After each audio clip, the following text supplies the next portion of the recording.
So hello everyone, কেমন আছো তোমরা সবাই? আশা করছি তোমরা সবাই অনেক ভালো আছো আর আমি অনেক ভালো আছি। তো রোজ সকালে ঘুম থেকে উঠে আমার ডিউটি বিছানাটা গোছানো। তো আমি ঘুম থেকে উঠে বিছানাটা গুছিয়ে নিচ্ছি। তারপরে আমি দিয়ে দিলাম আমার হেডফোনটা চার্জে। আর দেখো আমার এখানে বিছানাটা গোছানো হয়ে গেছে। তারপরে আমি চলে গেলাম ফ্রেশ হতে। আর দেখো আমি এখানে ফ্রেশ হয়ে চলেও এসেছি। তারপরে আমি সকালবেলা ক্রিমটা দিয়ে দিলাম। ক্রিমটাতে কাল রাতে আমি ভিজে রেখেছিলাম বাদাম, তো সেটা আমি খেয়ে নিলাম।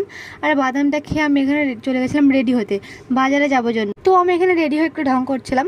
তারপরে আয়নার সামনে একটু দেখালাম। তারপরে দেখো ছাতা হাতে বেরিয়ে পড়েছি, কারণ অনেক রৌদ্র। তো তারপরে দেখো বাজারে চলে এসেছি, আর বাজারে অনেক রৌদ্র গরমও ছিল দেখো। তারপরে দেখো আমি দোকানে চলে এসেছি, দোকানে এসে মেহেন্দি নিলাম, আজকে বিকালবেলা মেহেন্দি পরবো। তারপরে তো আমি বাড়িতে চলে এসেছি, বাড়িতে এসে আমি এখানে গ্লুকন্ডি জল গুলছিলাম, গ্লুকন্ডি খাবো। তো আমি এখানে জল নিলাম আর 3 চামচ গ্লুকন্ডি নিয়ে নিলাম। আর এখানে গ্লুকন্ডি খেয়ে আমি চলে গেলাম স্নান করতে। তারপরে দেখো আমি এখানে স্নান করে চলে এসেছি। তারপরে আমি করে নিলাম স্কিন কেয়ার। তারপরে দেখো আমার এখানে স্কিন কেয়ার করা হয়ে গেছে। তারপরে আমি চলে গেলাম পুজো করতে।